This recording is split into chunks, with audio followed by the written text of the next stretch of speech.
Il faudrait que j'ai un œil sur le chat. Alors comment je fais? Ok, on va finir par y arriver les amis, vous inquiétez pas, je gère. Ah, c'est bon. Ok, d'accord. C'est bon, je vois les amis, je vois, c'est bon. Ah, c'est une galère, du coup je suis sur mon téléphone en même temps. Oh, cette galère. Je fais ma vidéo et ensuite je fais la FAQ, d'accord? Donc c'est pour l'instant, je mets mon téléphone comme as. Et on va parler des différents films qui étaient prévus. Ok, on va commencer par Warcraft qui est sorti en juillet ou fin juin. Donc ça fait plus d'un mois. Je vais essayer de vous donner les points positifs et les points négatifs. Parfois j'ai plus de points positifs que de négatifs.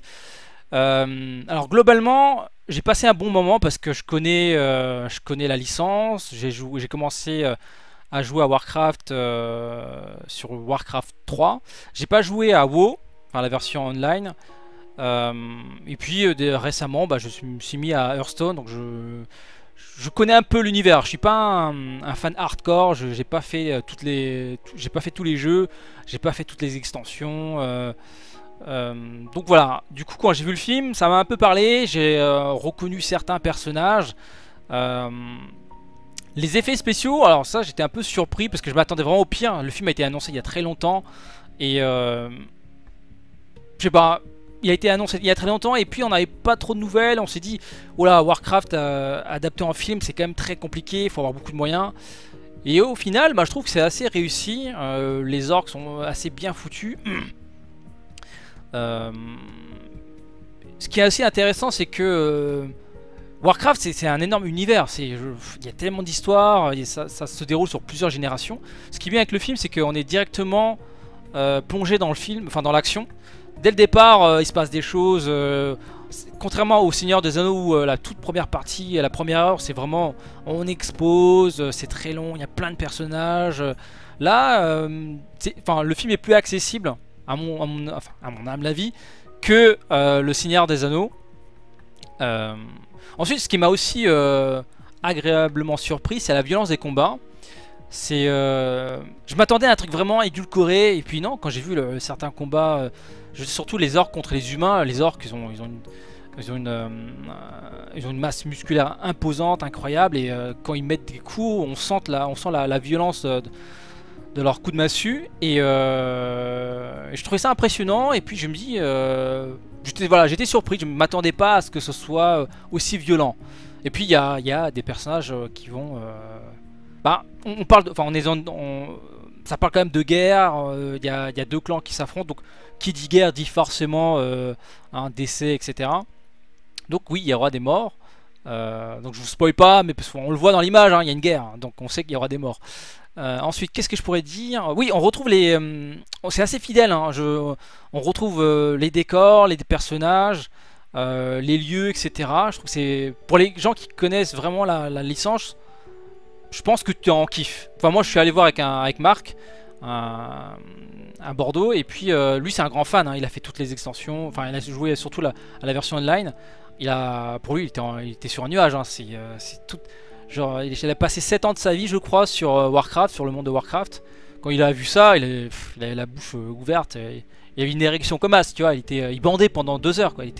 Son sexe était dur et droit et c'était joli à regarder. Non, je déconne. Mais en tout cas, il était à fond et ça faisait plaisir Enfin, moi je suis pas un grand fan, du coup c'est bien d'avoir aussi le point de vue d'un vrai fan qui connaît vraiment l'univers. Il y a quelques scènes d'action assez épiques. Voilà, par moment on retrouve un peu le côté on va dire épique du Seigneur des Anneaux, surtout durant les scènes de bataille. Il y a certains combats qui sont vraiment impressionnants. Par contre, voilà, dans les points négatifs, qu'est-ce que j'ai noté? Alors, moi, quand le film est sorti, j'étais surpris. Je me suis dit, mais sérieusement, il sort comme ça sans... Moi, je m'attendais à une grosse campagne de communication partout. Et puis, non, en fait, je trouve ça bizarre que le studio n'ait pas mis plus d'argent dans la com.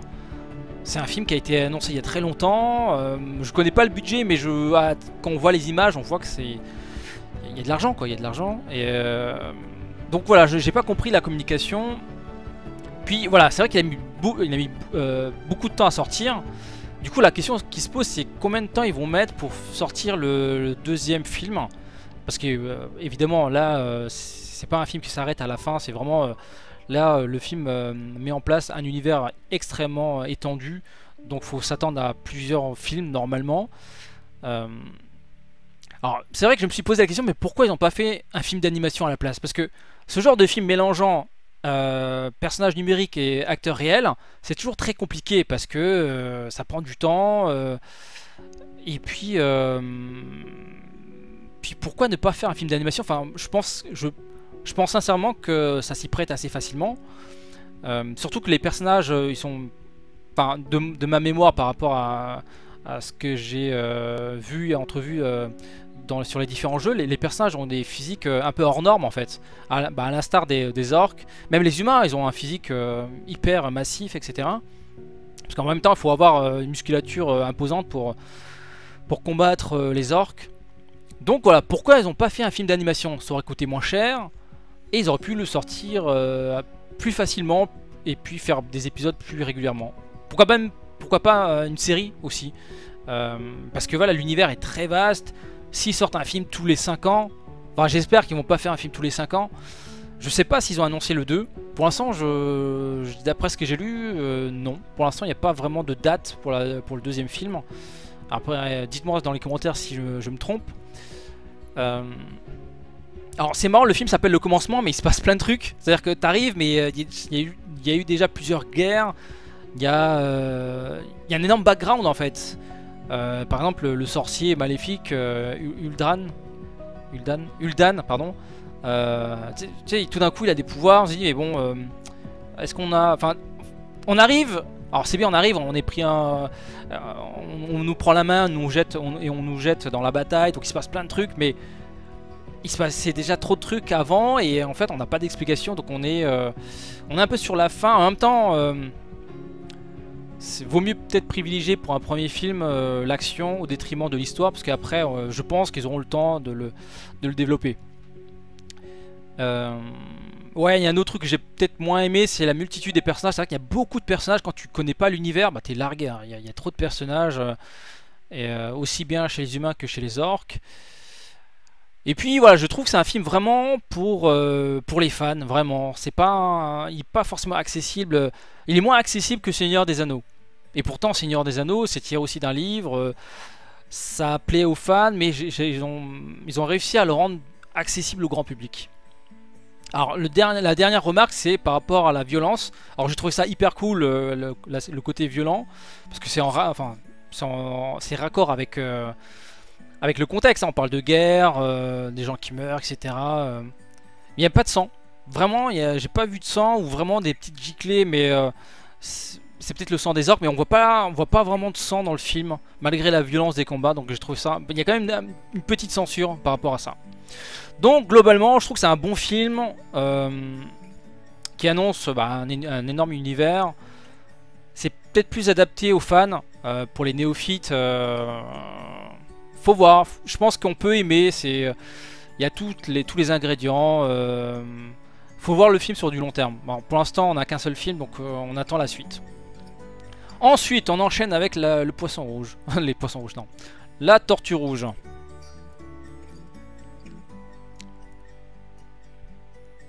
Est-ce que ça marche? Voilà.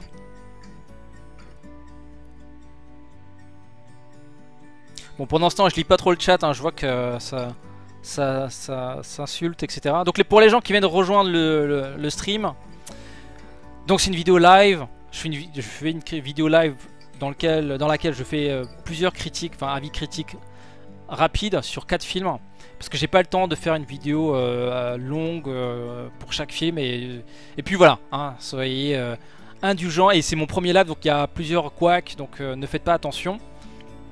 Je lirai les messages du chat après. Pour l'instant, je vais me focus sur les avis critiques que j'ai préparés. Donc, le deuxième film, je l'ai vu pareil il y a plus d'un mois, La Tortue Rouge. Alors, ça va être très dur d'en parler parce que je sais pas quoi dire. Alors, tout d'abord, côté positif, c'est assez poétique. Le style est assez épuré et voilà, ça donne un côté tableaux un peu modernes, enfin modernes, moderne et ancien, je sais pas trop comment dire en fait, c'est épuré, bah, comme tu peux voir à travers les images, c'est épuré, il y a pas, c'est simple mais efficace, on comprend ce qui se passe, c'est fluide, c'est que des plans fixes je crois, il n'y a pas vraiment de gros mouvements de caméra, donc voilà, on enchaîne des tableaux, voilà, des jolis tableaux bien composés. Maintenant, voilà pour les points positifs, voilà, j'ai fait le tour. Maintenant, j'ai pas compris plusieurs choses. Le film a été annoncé comme un film Ghibli, entre guillemets. C'est vrai que Ghibli est coproducteur. Et moi j'ai cru que c'était un film vraiment Ghibli. Mais pour moi, ça c'est, enfin, La Tortue Rouge n'est pas un film Ghibli. Il n'y a pas les ingrédients, il n'y a pas le style, il y a rien de Ghibli. Si tu regardes les films Ghibli, ils ont une patte. C'est-à-dire que tu reconnais très vite la patte.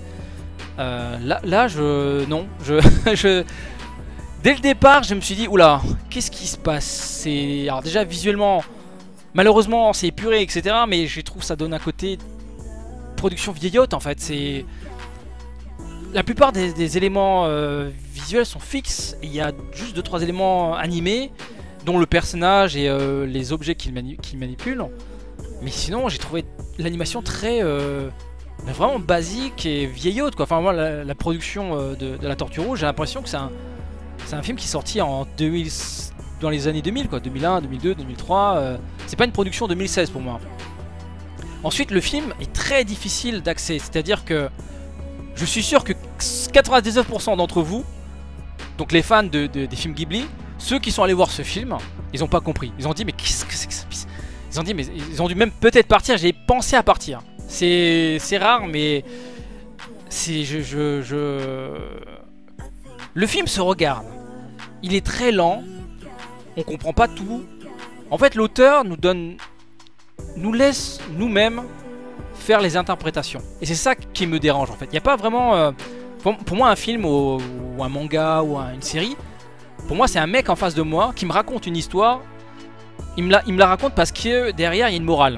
Ou son point de vue sur la société, la vie, etc. Dans ce film, il y a plusieurs interprétations possibles. Et en fait, du coup, on est perdu. Je comprends pas son message.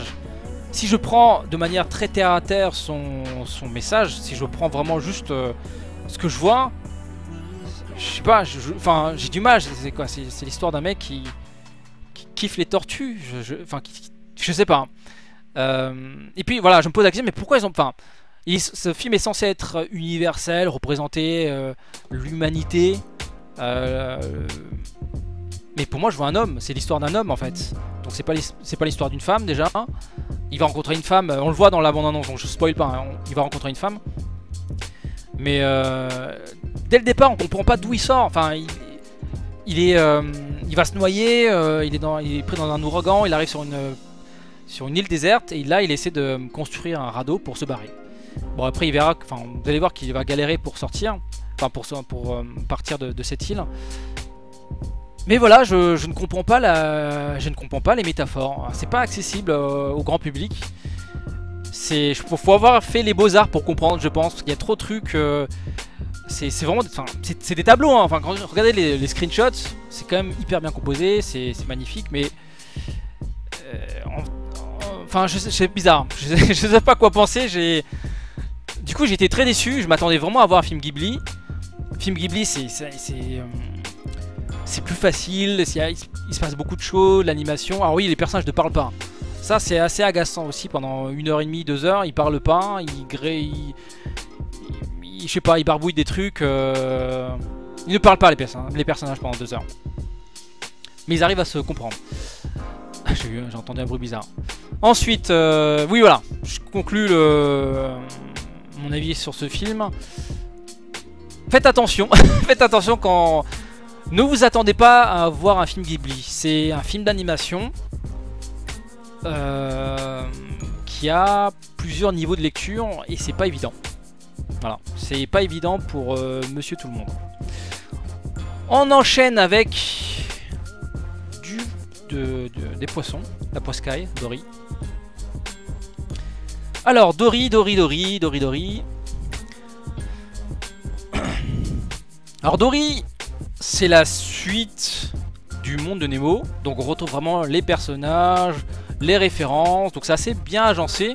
Alors je sais pas si Dory était prévu à la base, mais ils ont bien réussi à rafistoler les deux histoires. Du coup, si tu veux comprendre un peu ce qui se passe dans Dory, il faut avoir vu le monde de Nemo.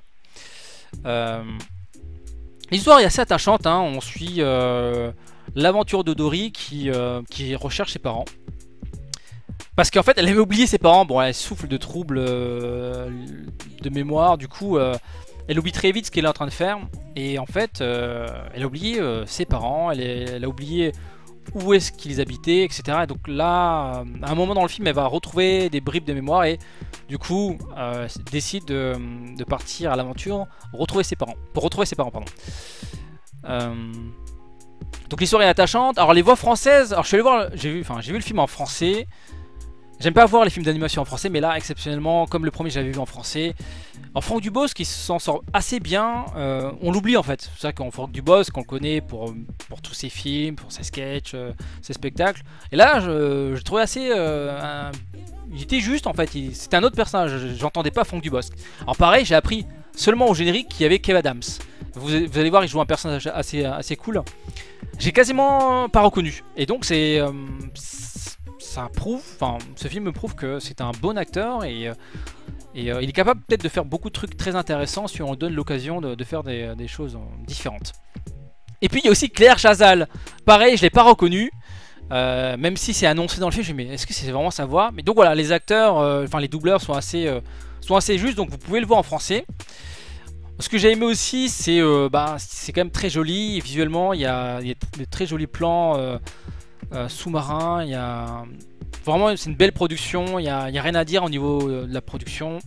Voilà, Disney, ils savent, ils connaissent leur métier, donc voilà, il n'y a rien à dire à ce sujet. Parmi les points négatifs, il y a moins la surprise. Voilà, pour ceux qui ont vu Le Monde de Nemo, on retrouve un peu le même humour, le même ton. Peut-être en moins bien parce qu'on n'a plus la surprise.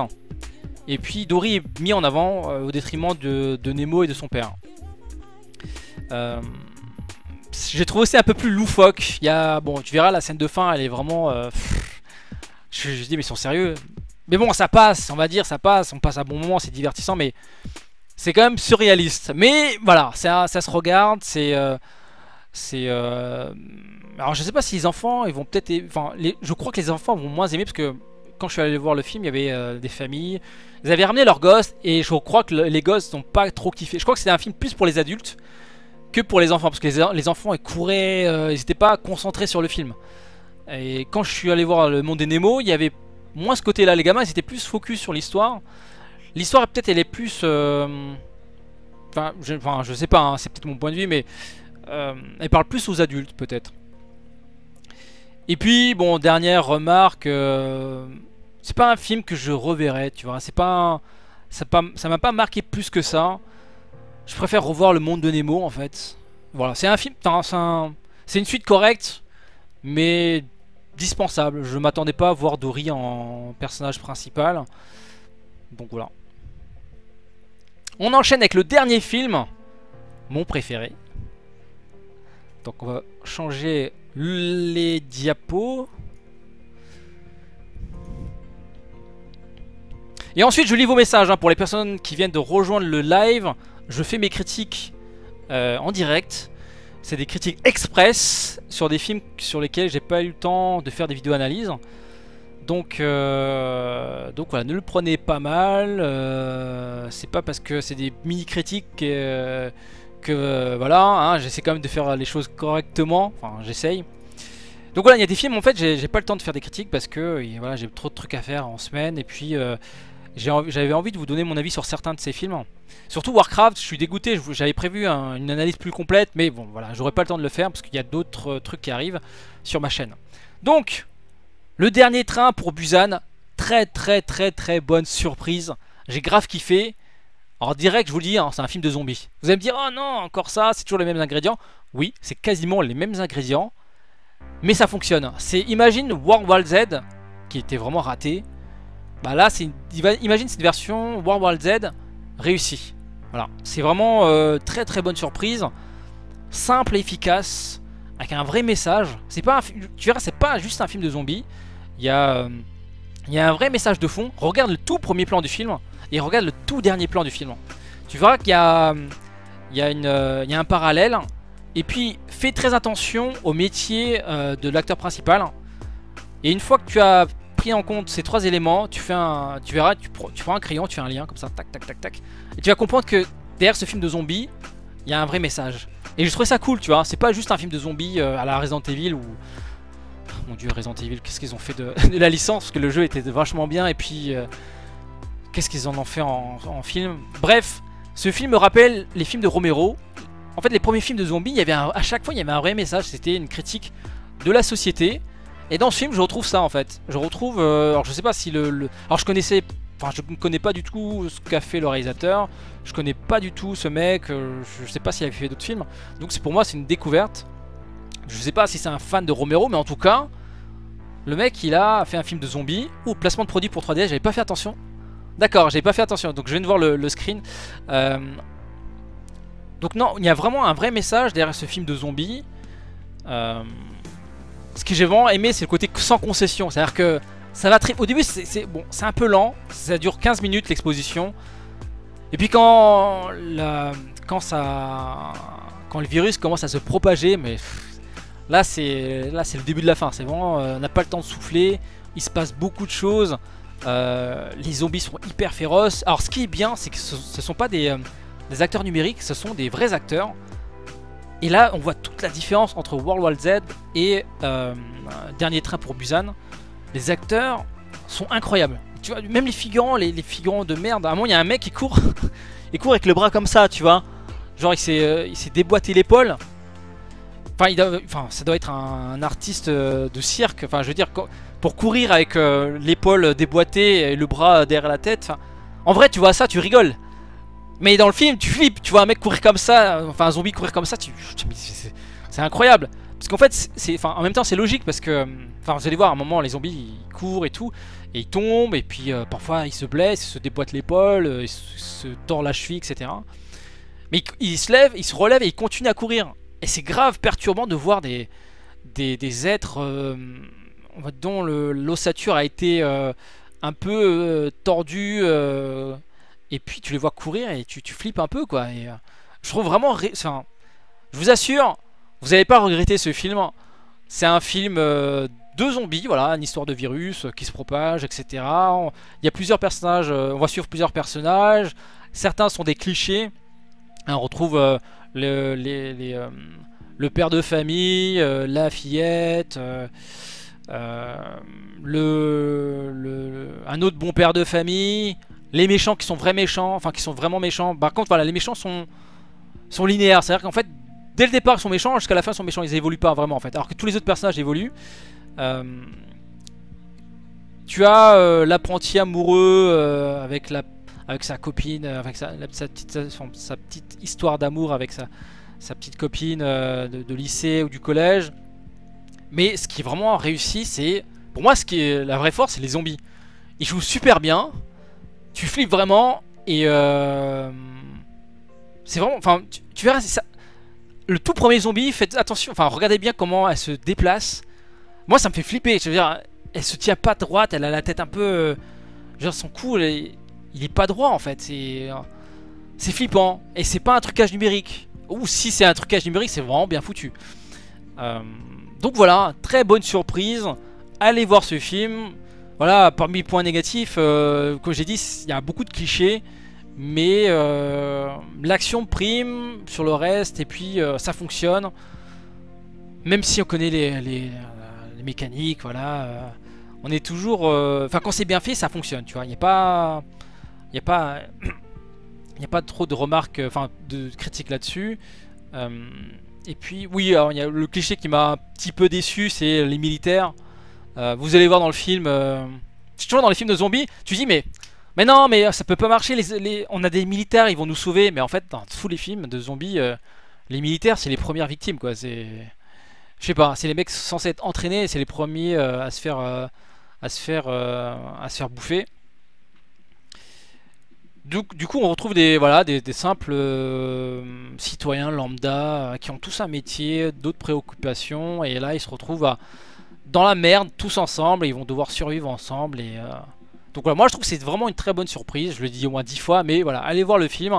C'est un film coréen qui va pas rester très longtemps à l'affiche. Il est sorti la semaine dernière, donc allez-y. Malheureusement, les films coréens qui sortent en France sont très rares. Souvent ce sont des perles, donc voilà, allez-y, soutenez le film coréen, le cinéma coréen, c'est vraiment un très très bon cinéma. Voilà, c'est tout pour aujourd'hui. Merci d'avoir suivi ces 4 critiques express sur 4 films différents. J'espère que cela vous a plu, même pour moi c'est un exercice différent, parce que là je suis en live. J'ai 2-3 notes, du coup j'improvise un petit peu. Donc voilà, mettez un pouce bleu pour me dire si vous avez envie de voir d'autres critiques express. Parce qu'en fait je vais pas pouvoir faire des critiques, des avis critiques sur chaque film que je veux voir au cinéma. Je vais devoir faire des choix. Il y a des films ou des séries qui sont intéressants à analyser, d'autres qui ne le sont pas, ou pas vraiment, ou pas forcément utiles. Du coup ce format d'avis express me permet de vous donner mon avis sur plusieurs films dans une seule vidéo. Voilà. Alors si tu as aimé la vidéo, n'oublie pas de mettre un pouce bleu, et si ce n'est pas encore fait, je t'invite à t'abonner à ma chaîne. Et si tu veux voir mes précédentes vidéos, clique sur l'une de ces vignettes.